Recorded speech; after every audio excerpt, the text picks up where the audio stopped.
오늘은 거룩한 주일입니다. 우리 다 함께 일어나셔서 우리를 구원하신 하나님께 예배드리겠습니다. 만군의 여호와여, 주의 장막이 어찌 그리 사랑스러운지요. 내 영혼이 여호와의 궁정을 사모하여 쇠약하며 내 마음과 육체가 살아계시는 하나님께 부르짖나이다. 나의 왕 나의 하나님 만군의 여호와여, 주의 제단에서 참새도 제집을 얻고 제비도 새끼들 보금자리를 얻었나이다. 주의 집에 사는 자들은 복이 있나니 그들이 항상 주를 찬송하리이다. 아멘. 우리의 피난처가 되시는 하나님, 지난 한 주간도 우리의 방패가 되시고 산성이 되시고 요새가 되셔서 우리의 삶을 평안하고 안전하게 인도하여 주셨습니다. 작은 신음에도 응답하시며 고난 중에 흘리는 눈물을 씻어주시며 간절한 기도에 응답하여 주셨습니다. 거룩한 주일이 되어 베풀어 주신 은혜를 기억하고 감사하며 주님의 날개 아래로 모였습니다. 성령의 충만함과 진리의 말씀을 따라 거룩하고 신령한 예배를 드리게 하시며 우리가 드리는 예배를 기쁘게 받아 주옵소서. 예수님의 이름으로 기원하옵나이다. 아멘.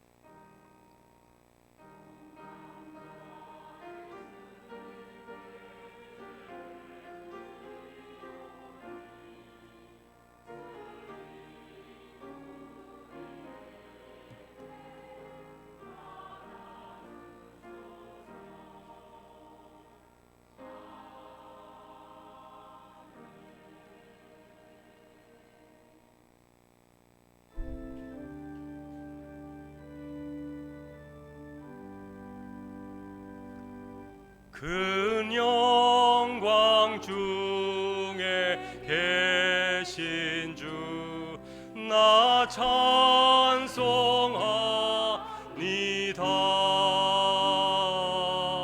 영원히 계신 주 이름 나 찬송합니다.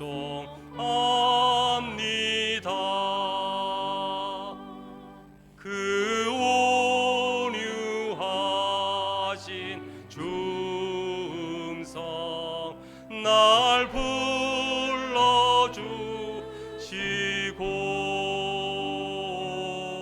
그 품에 품어 주시니 나 찬송합니다.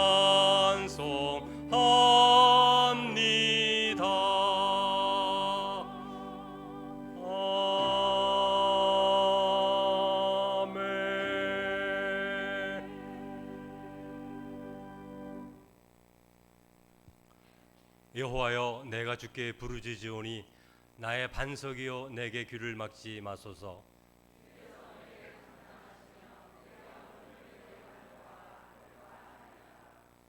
내가 주의 지성소를 향하여 나의 손을 들고 주께 부르짖을 때에 악인과 악을 행하는 자들과 함께 나를 끌어내지 마옵소서.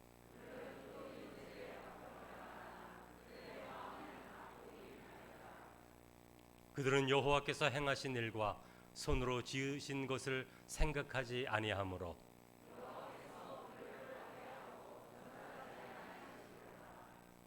여호와를 찬송하며 여호와는 나의 힘과 나의 방패이시니 여호와는 그들의 힘이시요 그의 기름 부음 받은 자의 구원의 요새시로다. 아멘. 우리 이 시간 지난 한 주간을 살아가면서 지은 모든 죄를 우리 하나님께 침묵으로 참회하겠습니다. 거룩하신 주님, 은혜를 베푸시며 함께 하시며 성령을 충만케 하시옵소서. 우리 가운데 풍성한 은혜를 더하시옵소서. 하나님의 거룩한 영으로 새 힘을 더하여 주시옵소서. 능력 가운데 임재하여 주시옵소서. 주 예수 그리스도를 의지하고 풍성한 은혜를 더하여 주시옵소서. 거룩한 주의 영으로 함께 해 주시옵소서.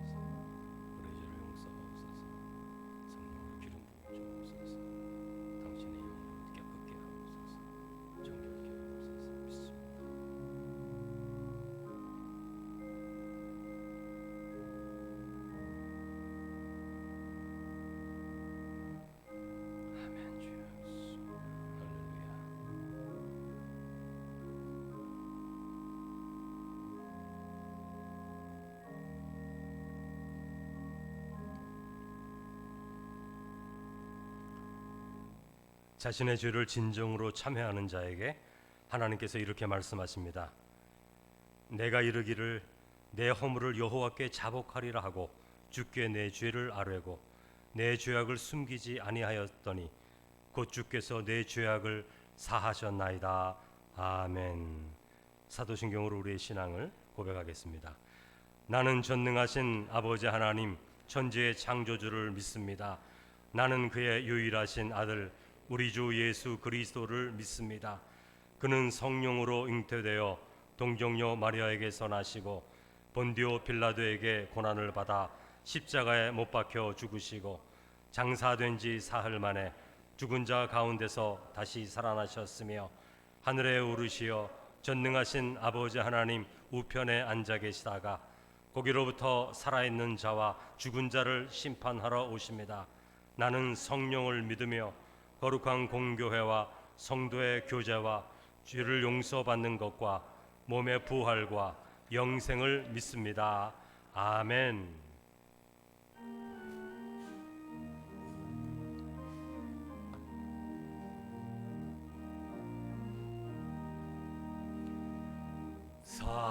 사랑하는 주님 앞에 형제 자매 한 자리에 크신 은혜 생각하며 즐거운 찬송 부르네.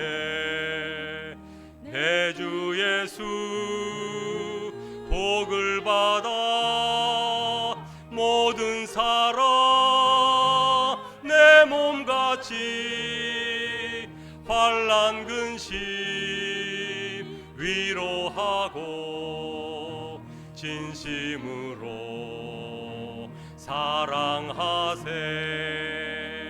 사랑하는 주님 앞에 온갖 충성 다 바쳐서 괴로우나 즐거우나 주님만 힘써 섬기네.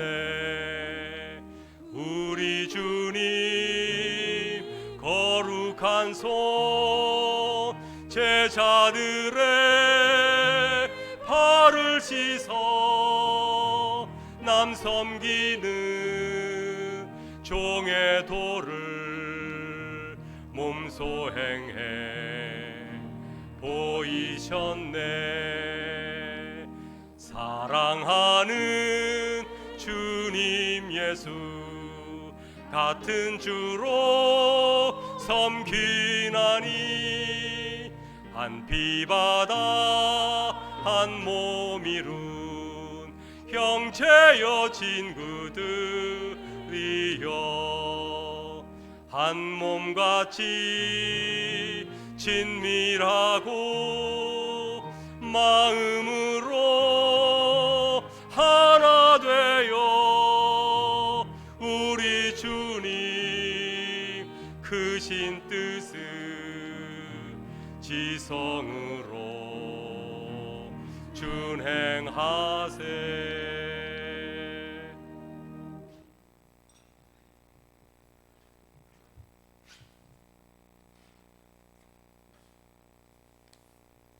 하나님께 기도를 올리겠습니다. 사랑이 많으신 하나님 아버지, 우리가 이 시간 여기 있음은 하나님의 은혜임을 알고 저희의 모든 삶을 주장하시고 인도하시는 하나님 아버지께 감사와 영광을 올려드립니다. 지난 주간의 삶에서도 저희를 지켜주시고 은혜와 사랑 안에서 거하게 하셨으며 오늘 거룩한 성전에서 주님께 예배 드릴 수 있도록 인도하여 주셔서 풍성한 은혜의 기쁨을 맛볼 수 있게 하시니 감사를 드립니다. 사랑이 많으신 하나님 아버지, 이제 뜨거웠던 8월의 한여름도 지나가고 가을 문턱 결실의 계절 9월 첫 주일을 맞이하였습니다. 9월달 주님의 은혜 안에서 모든 성도들 모든 삶 속에 풍성한 아름다운 결실을 맺는 행복한 달 되게 인도해 주시옵소서. 은혜의 주님, 지난 8월 무더운 날씨에는 뜨거운 불같은 성령이 생각이 났습니다. 장마 우기에는 은혜의 단비가 생각이 나서 감사드렸습니다. 우리가 힘들고 어려움이 있을지라도 여호와께서 우리 앞에 가시며 낮에는 구름 기둥으로 그들을 길을 인도하시고 밤에는 불 기둥으로 그들에게 비추사 낮이나 밤이나 진행하신 것처럼 이태원 젤개회도 하나님의 인자신 사랑으로 덮어 주시옵소서. 은혜의 주님, 하나님께서 우리에게 관심을 가지시고 항상 준비하고 계시다는 것을 잊지 않고 좋은 일이나 그렇지 못한 경우에도 늘 하나님을 의지하며 오늘도 예배 중심으로 하나님 말씀에 귀 기울이고 주신 말씀이 평안의 길, 꽃길인 줄 알고 기쁨으로 맞이하는 성도, 하나님께 칭찬받는 성도들 다 되게 인도해 주시옵소서. 능력의 주님, 오랜 코로나와 우크라이나 전쟁으로 치솟는 물가로 저희들의 삶이 공곤해지고 넘어질 때가 많습니다. 또한 육신의 질병으로 인하여 고통받는 성도들도 있습니다. 저희의 연약함을 아시는 주님, 이 시간 고통받는 성도들의 기도와 간구에 귀 기울여 주셔서 모든 이들이 위로받고 새 힘을 얻는 복된 시간이 되게 은혜 내려 주시옵소서.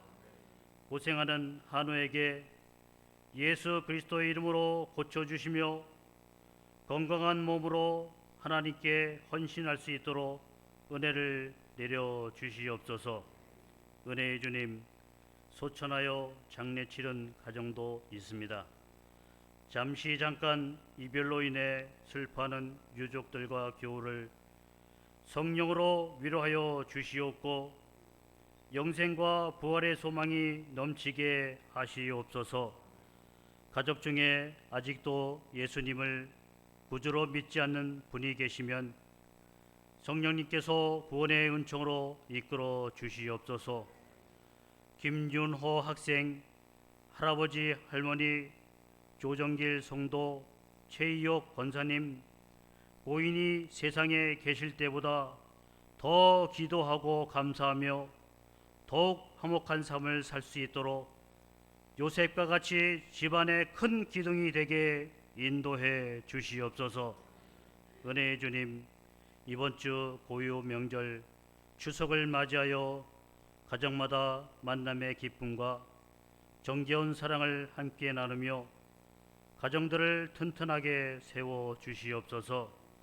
주님, 저희에게 귀한 성령님을 선물로 주셨사오니 이번 명절 기간 동안 온 가족이 영적인 즐거움에 맛보게 하시고 믿지 않는 가족 구원의 만남을 통하여 하나님께 영광 돌릴 수 있게 인도해 주시옵소서.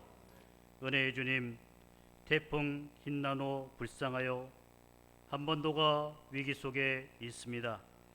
매우 강한 바람과 폭우, 온 나라가 주님의 돌보심에 모든 일에 안정과 건강 그리고 행운을 담아내는 축복으로 채워주시고 태풍 피해가 최소화되기를 바라는 마음으로 기도하오니 도와주시옵소서.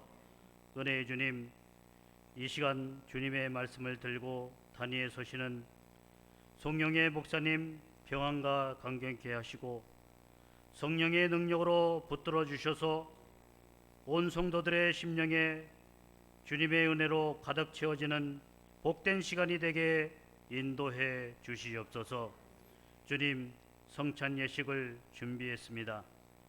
주님의 살갑이 성찬 예식에 임할 때 주님께서 나의 죄를 담당하셨다는 믿음과 나는 주님과 한 몸이 되었고 그리스도에 대한 헌신을 다짐하며 그리스도에 대한 은혜를 더욱 깊이 알아가는 귀한 시간 되게 인도해 주시옵소서.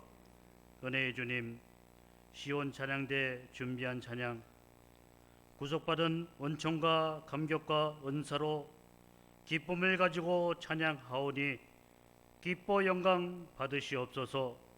오직 하나님을 사랑하고 감사하는 마음으로 주님을 찬양하며 영광 돌리는 찬양 대원들, 더 뛰어난 재능과 지혜와 건강을 주셔서 귀한 직분 감당하는 데 어려움 없게 하시고 모든 대원들 크신 은총으로 내려주셔서 찬양일로 주님께 봉사하며 헌신하는 데 부족함이 없게 인도해 주시옵소서.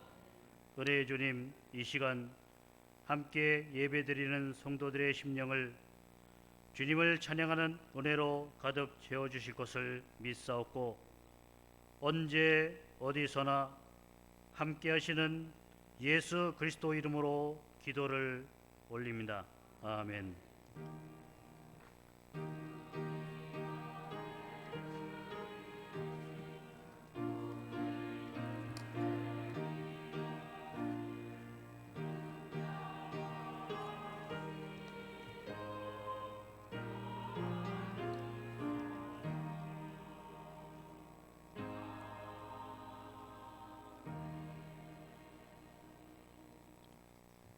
이 시간 우리에게 주시는 하나님의 말씀은 마태복음 5장 13절로 16절까지의 말씀입니다. 마태복음 5장 13절로 16절까지의 말씀을 제가 봉독하겠습니다. 너희는 세상의 소금이니 소금이 만일 그 맛을 잃으면 무엇으로 짜게 하리요? 후에는 아무 쓸데없어 다만 밖에 버려져 사람에게 밟힐 뿐이니라. 너희는 세상의 빛이라. 산 위에 있는 동네가 숨겨지지 못할 것이요 사람이 등불을 켜서 말 아래에 두지 아니하고 등경 위에 두나니 이러므로 집안 모든 사람에게 빛이 있느니라. 이같이 너희 빛이 사람 앞에 비치게 하여 그들로 너희 착한 행실을 보고 하늘에 계신 너희 아버지께 영광을 돌리게 하라. 아멘.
아멘. 네, 주일 아침에 아주 감미로운 찬양을 해주셨습니다. 저희들의 마음을 아주 부드럽게 또 해주시네요. 여러분 또 한 주간에 또 이렇게 만나셨는데 우리 좌우 양옆에 있는 분들하고 인사하실 때 당신은 이 세상에 가장 필요한 사람입니다. 이렇게 말씀을 해주시죠. 당신은 이 세상에 정말 필요한 사람입니다. 꼭 필요한 사람입니다. 오늘 또 우리 이성택 집사님 오랜만에 또 교회 나오셨죠? 그리고 이영수 권사님 다 오랜만에 나오셨어요. 방사선은 다 끝나셨고 이제 표적 치료 몇 번 남으셨는데 우리 두 분에게 큰 박수 한번 쳐드리시죠.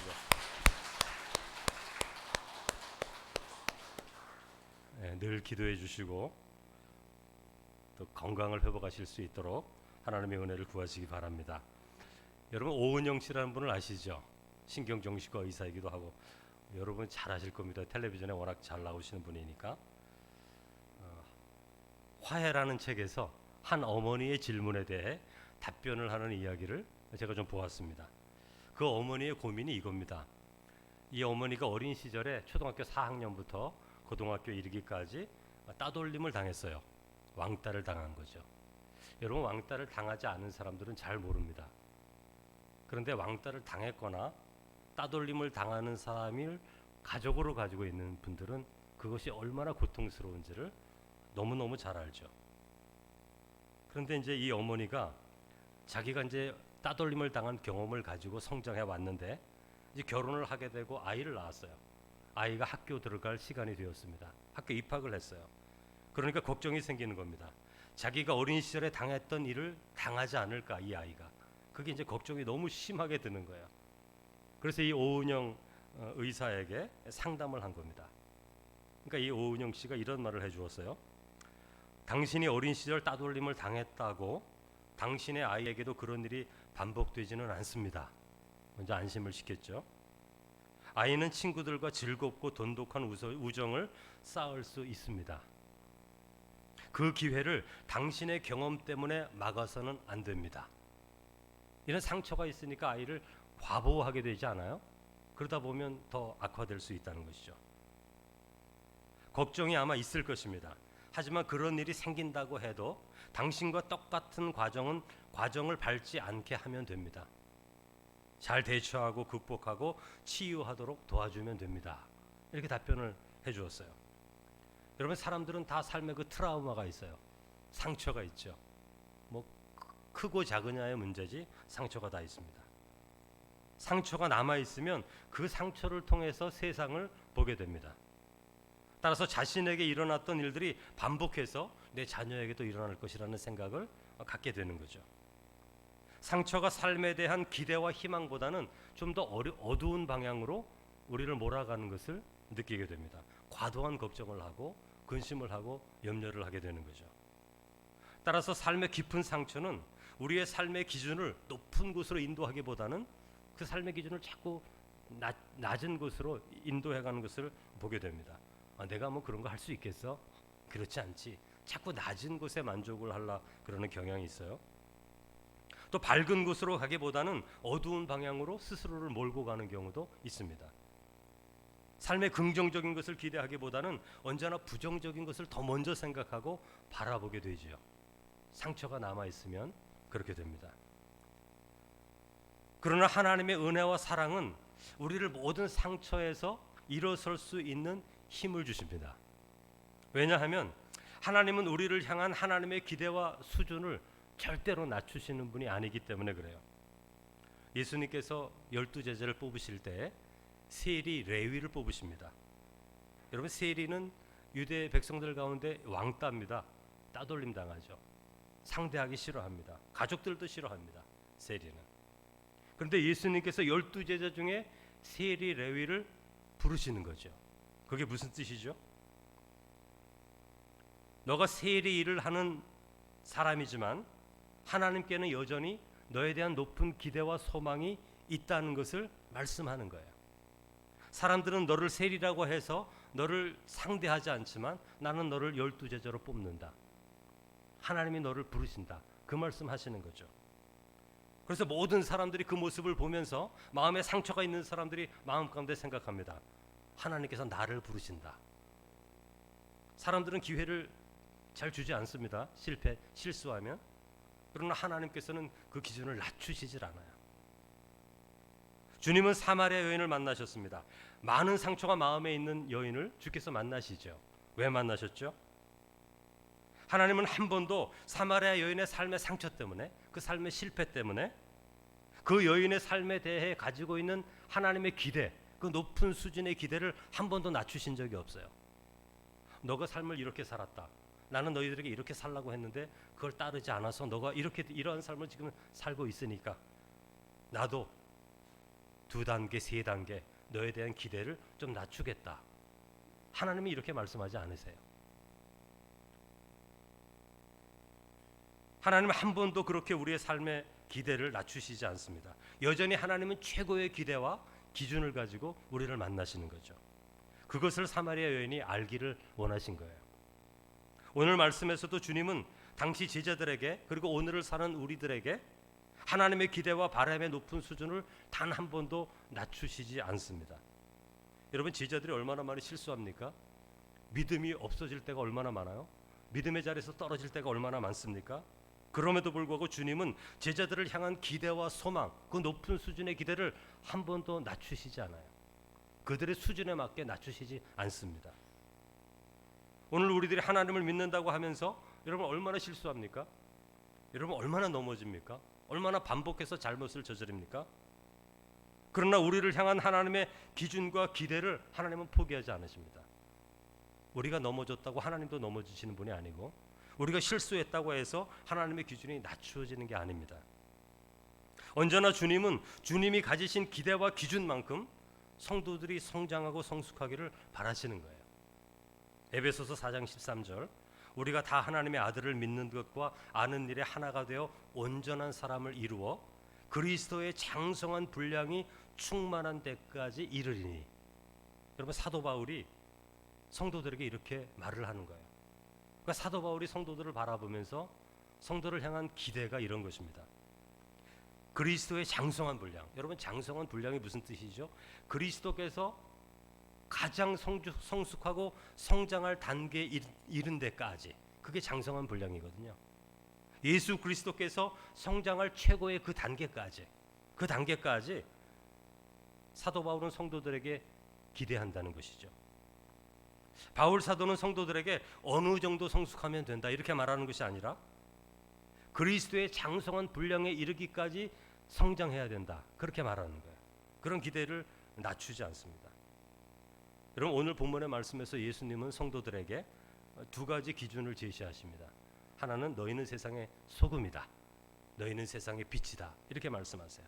근데 여러분, 이런 말을 들으면 여러분 어떻습니까? 기분이. 이런 말을 들을 때 아브라함의 아내 사레가 웃는 것처럼 좀 웃음이 나지 않아요? 사레가, 하나님의 사자가 아브라함을 만납니다. 그때가 99세입니다. 아브라함이. 내년에 내가 올 때 너희가 아들을 낳을 것이다. 이런 말을 하잖아요. 그러니까 사라가 저 뒤에서 듣고 있다가 피식하고 웃습니다. 아니, 아브라함 나이가 100세고 내가 90세인데 무슨 아이를 낳아. 하나님도 참 너무하신다. 그렇게 웃었던 거죠. 너희가 세상의 소금이다. 너희가 세상의 빛이다. 이렇게 말할 때 여러분, 우리도 그런 마음이 좀 듭니다. 주님 너무 과하시네요. 주님의 꿈이 너무 큽니다. 너무 과하십니다.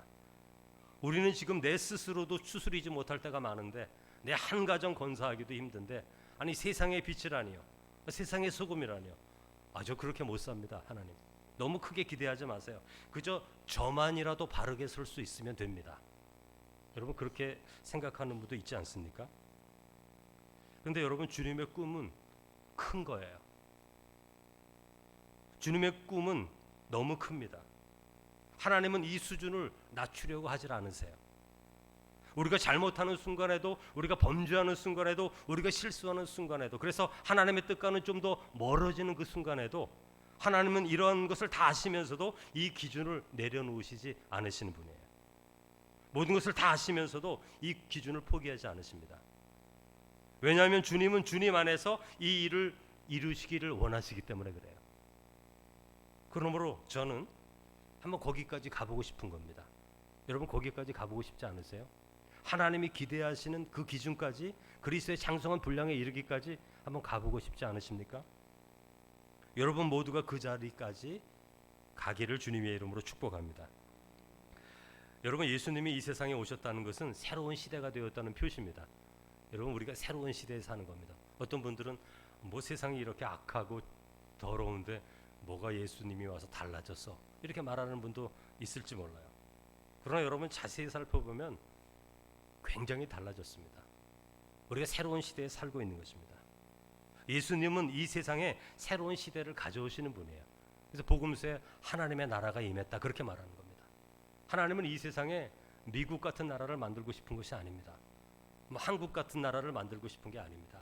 뭐 영국 같은 나라를 만들고 싶은 것이 아닙니다. 하나님 나라를 만들고 싶은 거죠.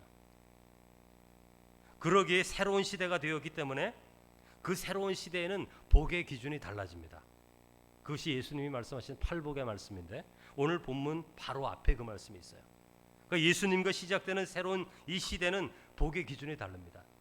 심령이 가난한 자는 복이 있다. 애통하는 자는 복이 있다. 온유한 자는 복이 있다. 의에 줄이고 목마른 자는 복이 있다.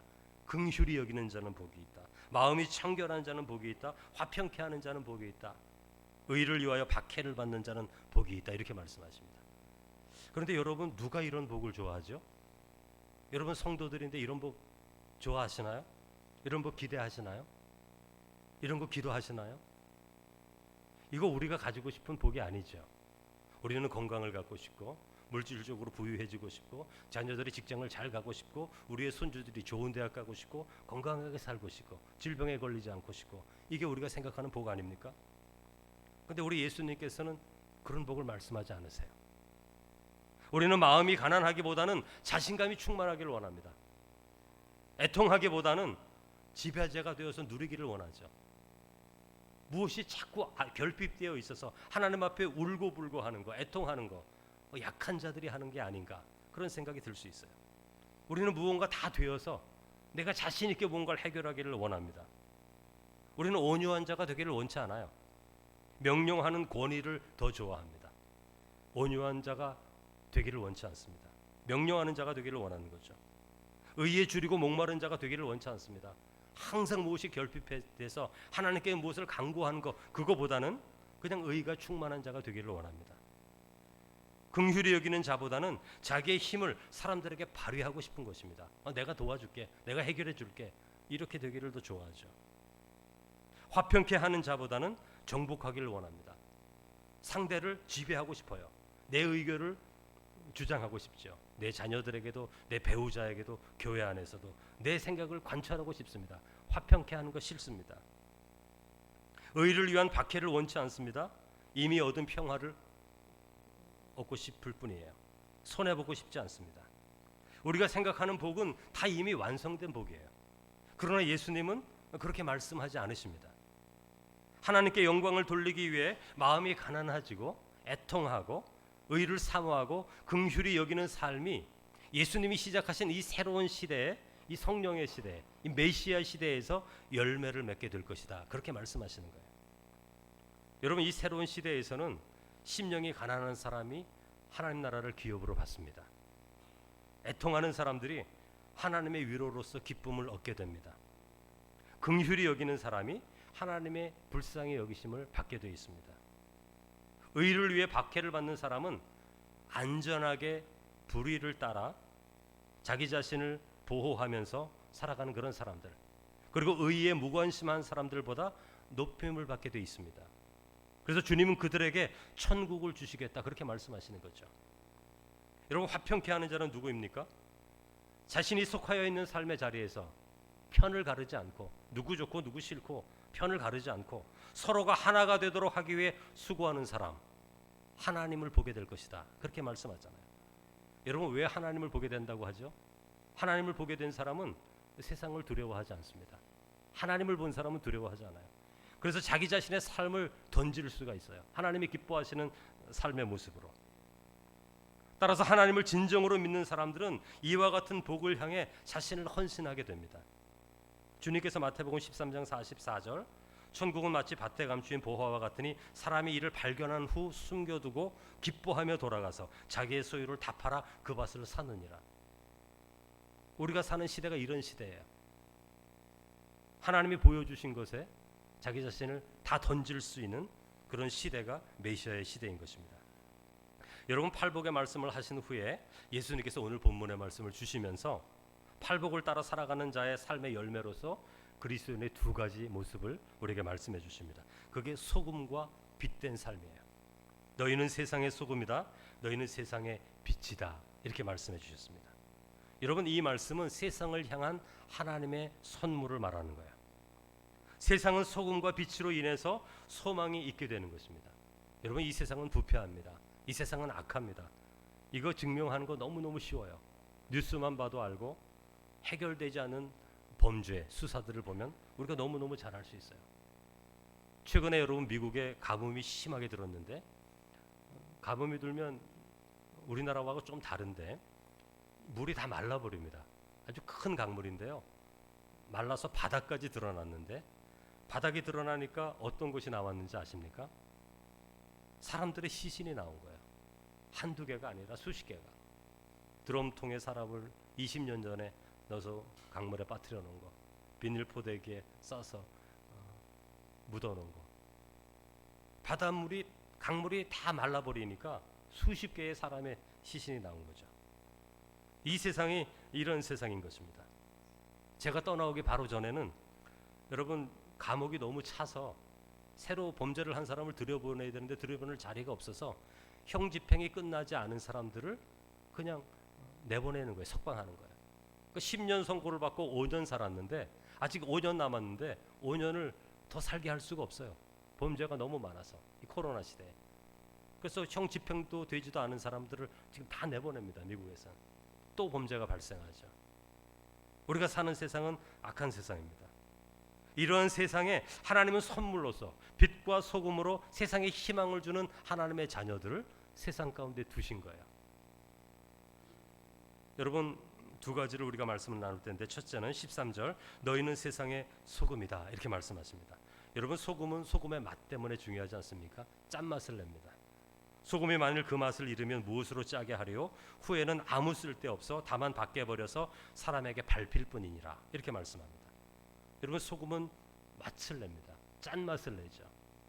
여러 가지 음식과 합해질 때 그 맛을 더 드러나게 해줍니다. 음식이 없어서는 안 될 것이 소금이죠. 세상에 맛을 내주는 삶이 바로 그리스도인의 삶이라는 거죠. 세상은 그리스도인의 삶을 통해서 맛을 내게 돼 있다.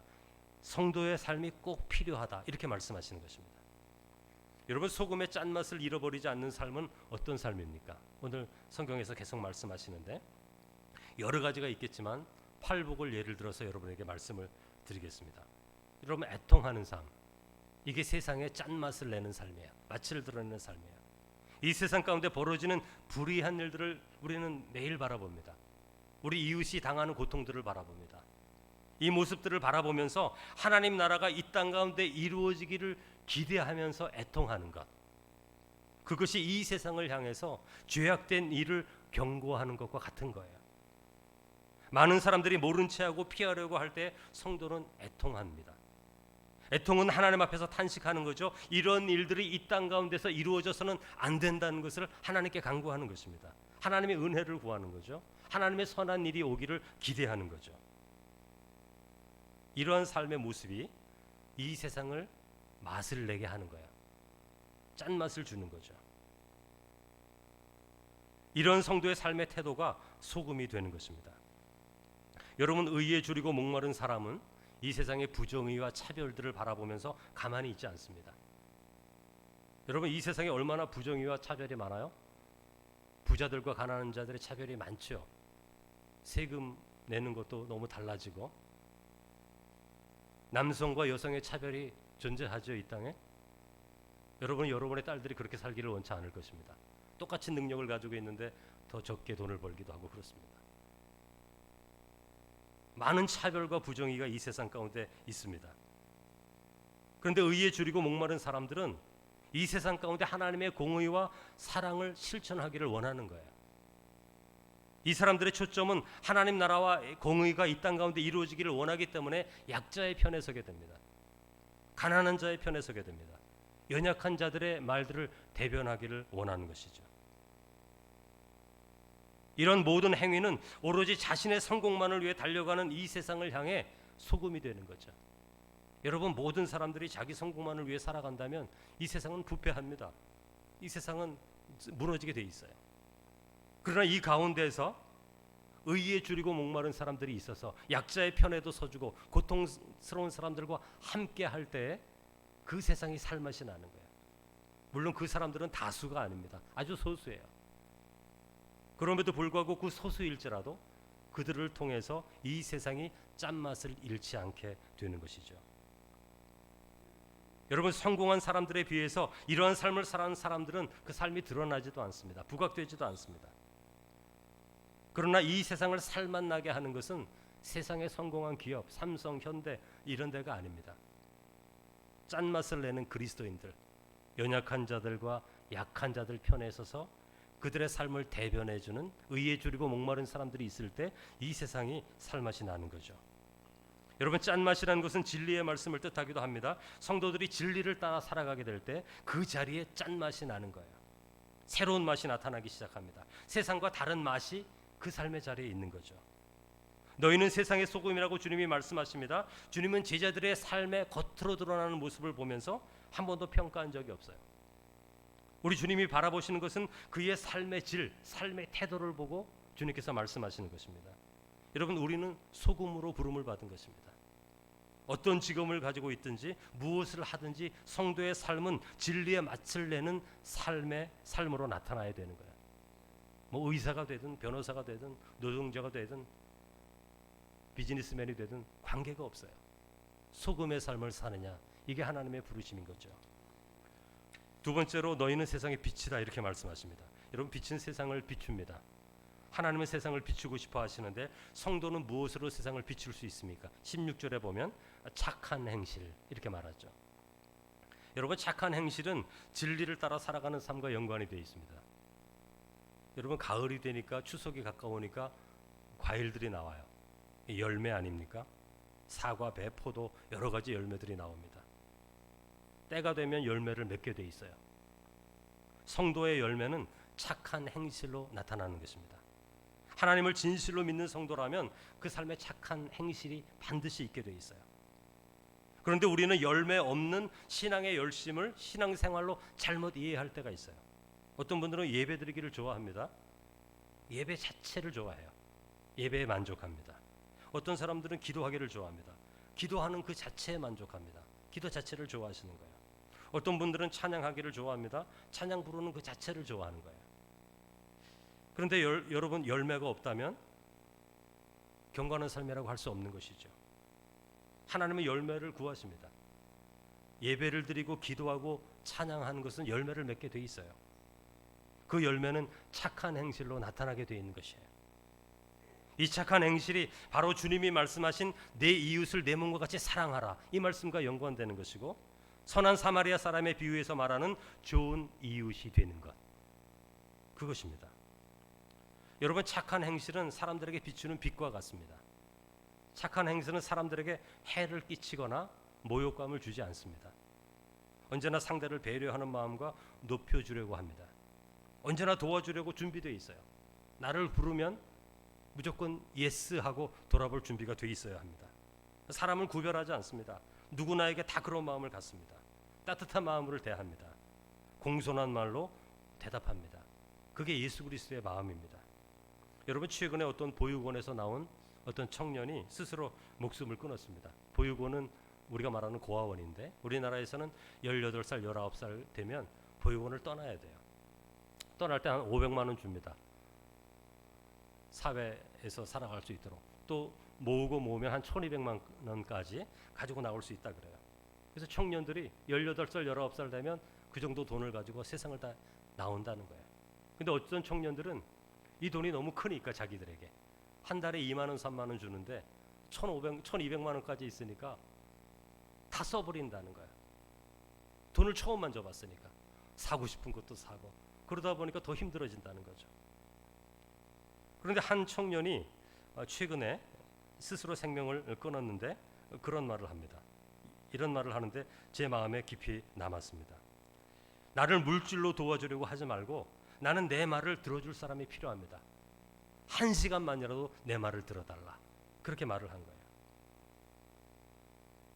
이 사람 옆에 그의 말을 1시간만이라도 들어줄 사람이 없었던 것입니다.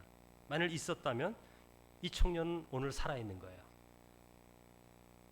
그 청년의 주변에 수많은 사람들이 지나가고 만났을 거죠. 그러나 대화할 사람이 없는 겁니다. 자기의 마음에 있는 중심을 풀어놓을 사람이 없는 거죠. 너희는 세상의 빛이라고 하실 때 그 빛이 무엇입니까? 이 청년의 삶에 대입해 보면 그의 말을 1시간 들어주는 사람, 그게 빛인 거예요. 성도는 그런 사람들을 만나도록 부름을 받은 것입니다. 빛이 되라고 부름받은 거예요. 여러분 찬찬히 주변을 한번 돌아보십시오. 그렇게 하면 내 프라이버시가 너무 침해되는 거 아니야? 여러분 그리스도인에게는 그런 프라이버시가 허락되지 않습니다. 그리스도인은 그런 프라이버시가 없어요. 빛이기 때문입니다.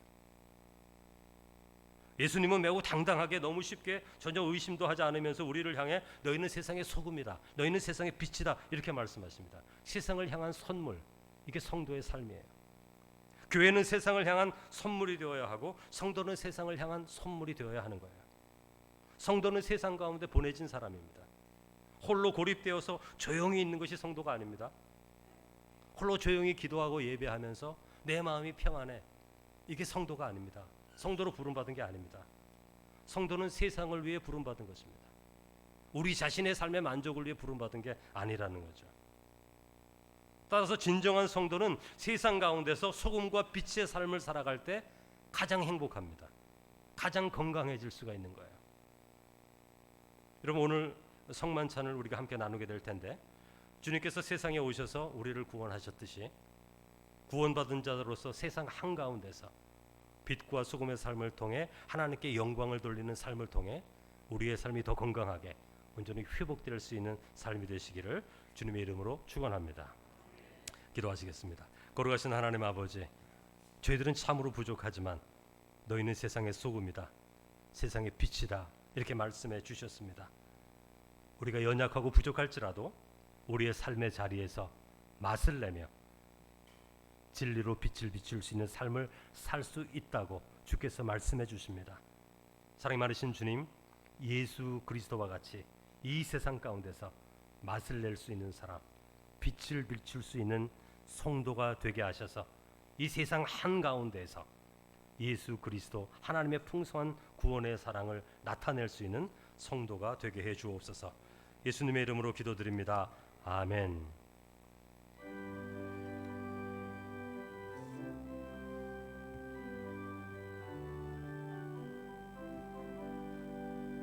빛의 사자들이여 어서 가서 어둠을 물리치고 주의 진리 모르는 백성에게 복음의 빛 비춰라.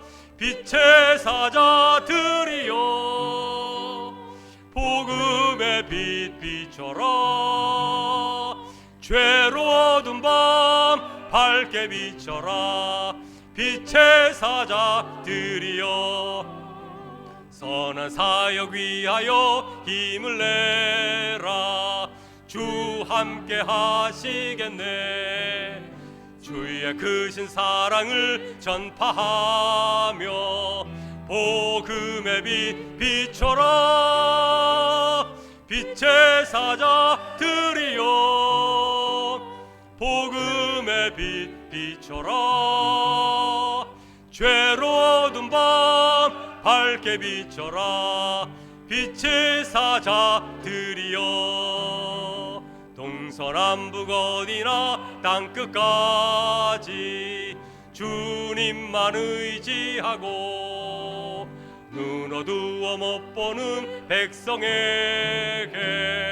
복음의 빛 비춰라. 빛의 사자들이여 복음의 빛 비춰라. 죄로 밝게 비춰라 빛의 사자들이여. 우리 찬송가 149장 1절 2절 부르시겠습니다.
주님의 피로 구원을 입은 여러분, 이제부터 성찬 예식을 거행하겠습니다. 지금 우리가 행하는 성찬식은 그리스도를 기념하여 그의 재림하실 때까지 그의 죽으심을 기억케 하는 예식입니다. 주님의 십자가의 죽으심 앞에서 성찬 예식에 참여하심으로 성도로서의 신앙의 결단과 다짐이 있기를 바랍니다. 떡을 나누겠습니다.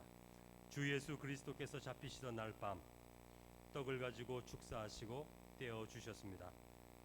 나도 지금 주님의 이름으로 십자가에 달리신 주님의 몸을 기념하여 이 떡을 나눕니다. 기도하시겠습니다. 하나님 아버지, 주께서 말씀하시기를 이것이 나의 몸이라 너희를 위하여 준 것이니 너희는 이것을 행하여 나를 기념하라 하셨습니다. 사랑하시는 아버지 하나님, 세우신 뜻에 의지하여 주의 성찬상을 베풀고 떡을 나누고자 하오니 이 떡이 신령한 영생의 떡이 되게 하여 주옵소서. 예수님의 이름으로 기도합니다. 아멘.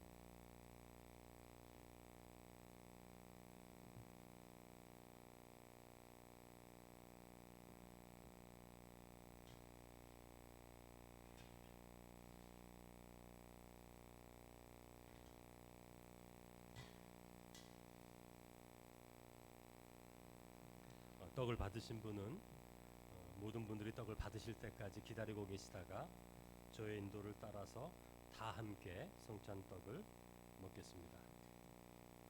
세례 받으신 분들만 참여해 주시기 바랍니다.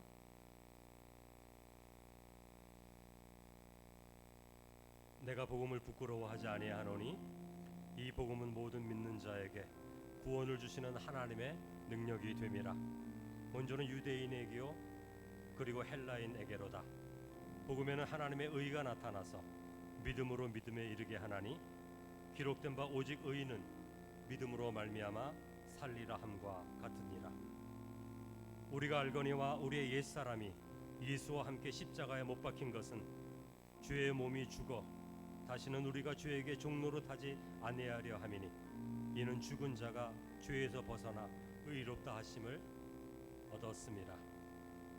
네가 만일 내 입으로 예수를 주로 시인하며 또 하나님께서 그를 죽은 자 가운데서 살리신 것을 내 마음에 믿으면 구원을 받으리라. 너희는 이 세대를 본받지 말고 오직 마음을 새롭게 함으로 변화를 받아 하나님의 선하시고 기뻐하시고 온전하신 뜻이 무엇인지 분별하도록 하라. 성찬떡을 못 받으신 분들은 손을 들어서 표해 주시기 바랍니다.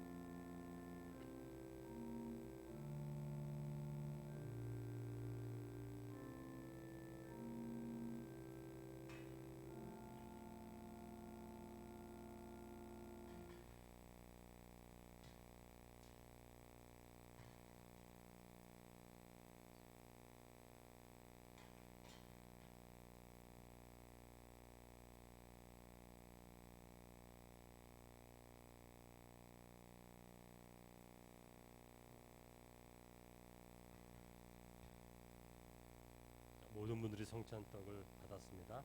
함께 성찬떡을 먹겠습니다.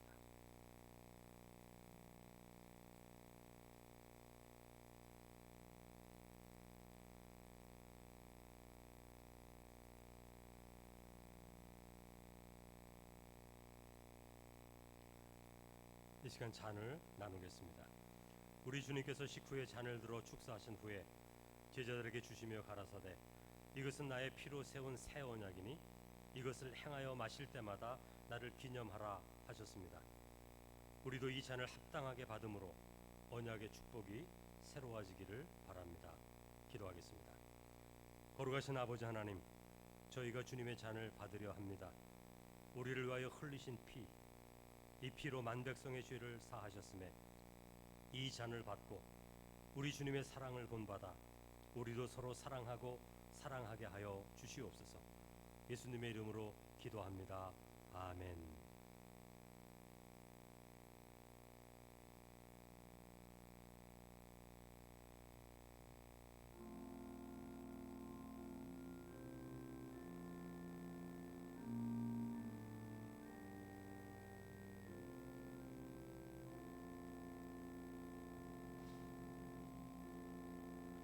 다 받으신 분은 먼저 드시지 마시고 모든 분들이 받으실 때까지 기다리셨다가 함께 하겠습니다. 그런즉 누구든지 그리스도 안에 있으면 새로운 피조물이라 이전 것은 지나갔으니 보라 새 것이 되었도다. 그리스도께서 하나님 곧 우리 아버지의 뜻을 따라 이 악한 세대에서 우리를 건지시려고 우리 죄를 대속하기 위하여 자기 몸을 주셨으니 영광이 그에게 세세토록 있을지어다. 우리가 아직 죄인 되었을 때에 그리스도께서 우리를 위하여 죽으심으로 하나님께서 우리에 대한 자기의 사랑을 확증하셨느니라. 그러면 이제 우리가 그의 피로 말미암아 의롭다 하심을 받았으니 더욱 그로 말미암아 진노하심에서 구원을 받을 것이니 곧 우리가 원수 되었을 때에 그의 아들의 죽으심으로 말미암아 하나님과 화목하게 되었은즉 화목하게 된 자로서는 더욱 그의 살아나심으로 말미암아 구원을 받을 것이니라. 그러므로 이제 그리스도 예수 안에 있는 자에게는 결코 정죄함이 없나니 이는 그리스도 예수 안에 있는 생명의 성령의 법이 죄와 사망의 법에서 너를 해방하였음이라. 잔을 받지 못하신 분은 손을 들어서 표해 주시기 바랍니다.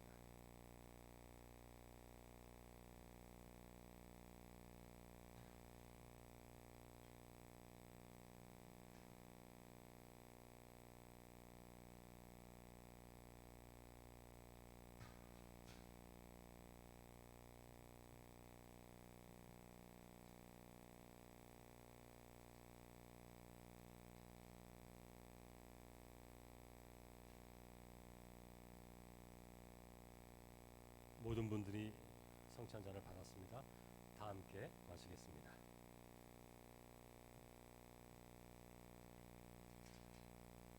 우리 옆에 있는 분들에게 우리 평화의 인사를 나누겠습니다. 우리 주님의 평화가 함께 하시기를 원합니다. 이렇게 인사하시고 아멘. 우리 찬송가 149장 3절 4절 보시겠습니다.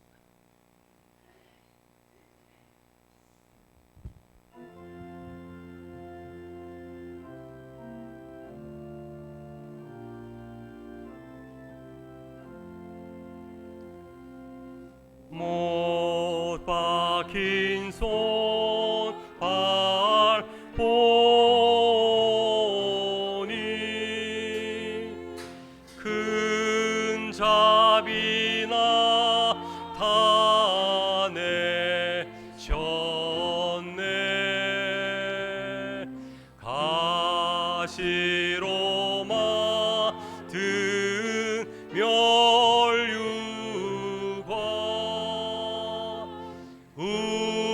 우리를 위해 쓰셨네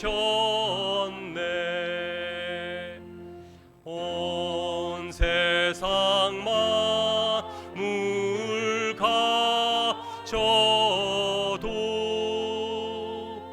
준해 모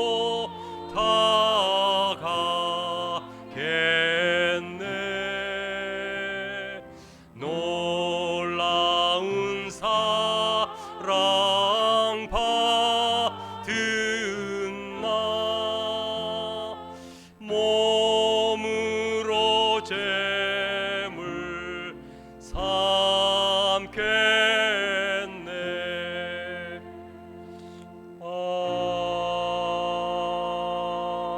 아멘. 우리 잠시 기도하겠습니다. 거룩하신 아버지 하나님, 자비하신 은총으로 주님의 백성된 우리가 이 성찬에 참여하게 하시고 사죄와 구원의 은혜를 새롭게 하시고 결단과 다짐이 있게 하시니 감사합니다. 이제 우리는 복음에 합당하게 행하여 항상 예수님의 죽으심과 다시 사심을 전하며 하나님 아버지께 영광을 돌리게 하옵소서. 예수님의 이름으로 기도드립니다. 아멘.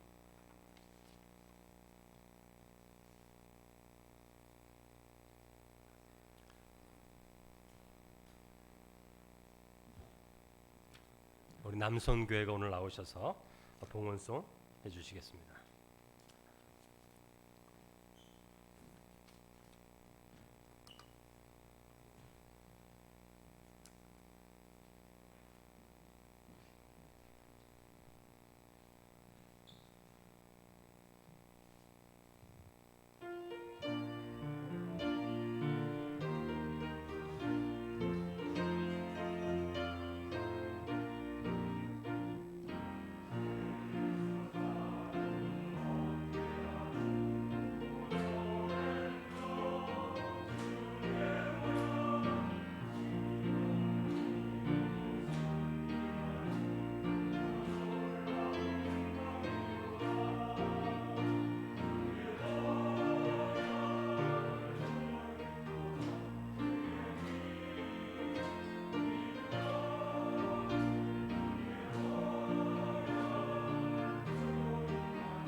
아멘.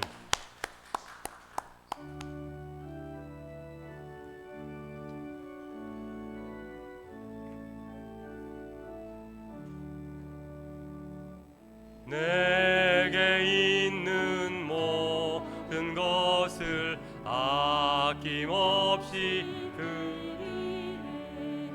사랑하고 의지하며 주만 따라 살리라. 주께 드리네, 주께 드리네. 사랑하는 구주 앞에 모두 드리네.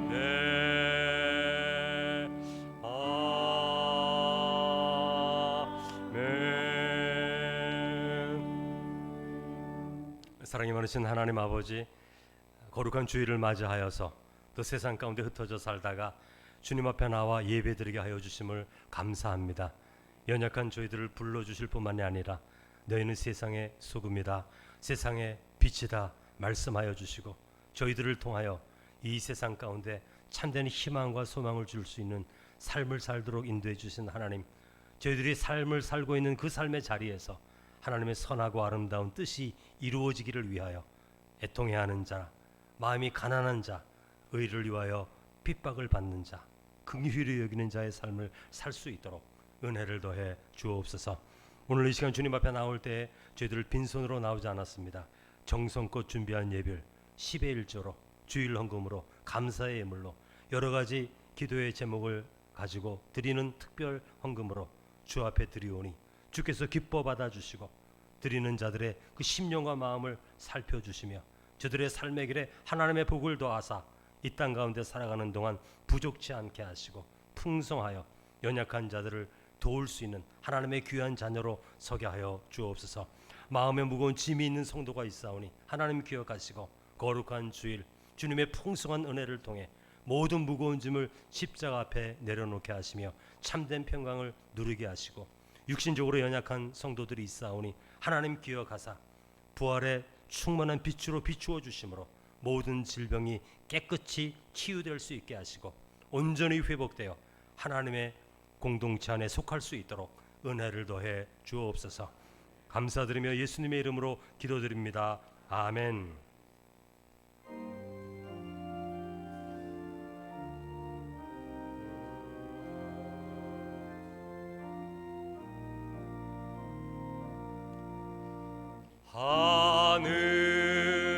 하늘에 계신 아버지 이름 거룩하사 주님 나라 임하시고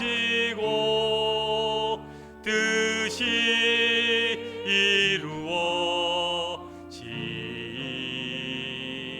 이루어지이다. 일용할 양식 주시고 우리들의 큰 죄 다 용서하옵시고 또 시험에 들게 마시고 악에서 구원하소서. 대개 주의 나라 주의 권세 주의 영광 영원히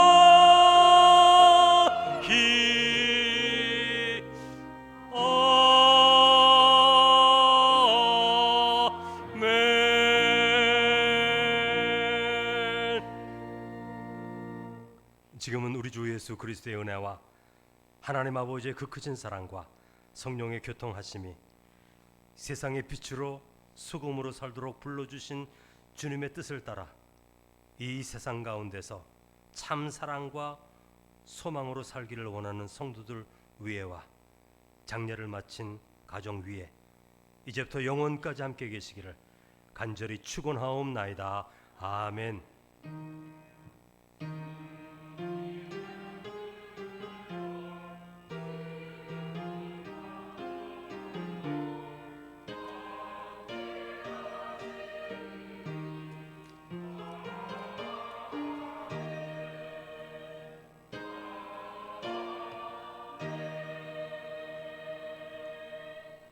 우리 앉으실 때 당신은 세상의 소금입니다. 빛입니다. 이렇게 축복하시기 바랍니다.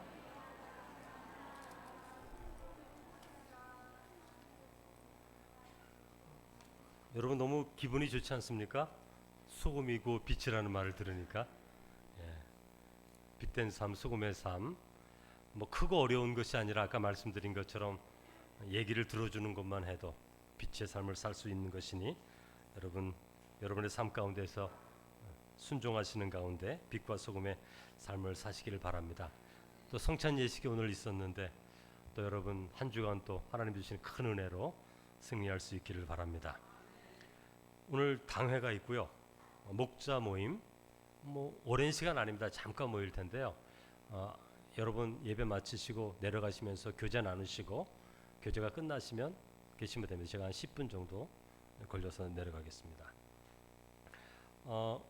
여성 소그룹 모임이 준비되어 있습니다. 신앙서적 5가지 사랑의 언어라는 책인데요. 굉장히 좋은 책인데 여러분 이 책을 읽으면서 서로 이렇게 대화 나누고 하는 그런 시간입니다. 소그룹으로 하는데요. 대상은 여성들이고 시간은 화요일 오전 10시에서 11시 30분 한 1시간 반, 때로는 교제하다 보면 2시간도 되긴 하는데 한 1시간 반 정도 시간이 걸릴 거고요. 중고등부실에서 합니다. 목양실 옆에 한 7명 내외, 더 많으면 오전 오후반으로 나눌 수도 있습니다. 여러분 지원해 주시고 인도는 박경혜 사모가 하겠습니다. 장학금 지급 김다은 청년, 우리 2부 예배 때 방송실에서 봉사하는 청년인데 장학금이 지급되었습니다. 오늘은 총회 중인데 여러분 우리 대한예수교 장로교 통합측 총회 위하여서 여러분 기도해 주시기 바랍니다. 그 많은 사역과 기관들이 하나님의 빛과 소금의 역할을 감당하기 위해서 여러분 기도해 주시고요. 추석을 맞이해서 여러분 먼 길 오고 가시는 분들이 많으실 텐데 여러분 안전에 유의하시고 추석 가정 예배 자료가 나왔습니다. 필요하신 만큼 나가시다가 가져가시면 되겠습니다. 오늘 특별히 감사떡이 있습니다. 여러분 가실 때 하나씩 가져가시는데요. 감사떡은 조원주 집사님 아버님의 장례를 마치고 감사해서 감사떡 함께 나누기를 또 원합니다. 조정길 성도님 장례 마치고 우리 조원주 집사님 가정 이 시간 잠깐 오셨는데 여러분 저기 계십니다. 큰 위로와 격려의 박수로 우리 한번 격려하겠습니다. 1년이 채 안 되셨는데 이제 어머님 아버님 다 하늘나라로 보내셨죠. 위로가 여러분 위로해 주시고 격려해 주시고요. 오늘 성찬 받으신 그 잔은 그 자리에 그냥 두시면 됩니다. 그냥 두시고 나가시면 되죠. 사랑의 교제성으로 나아가겠습니다.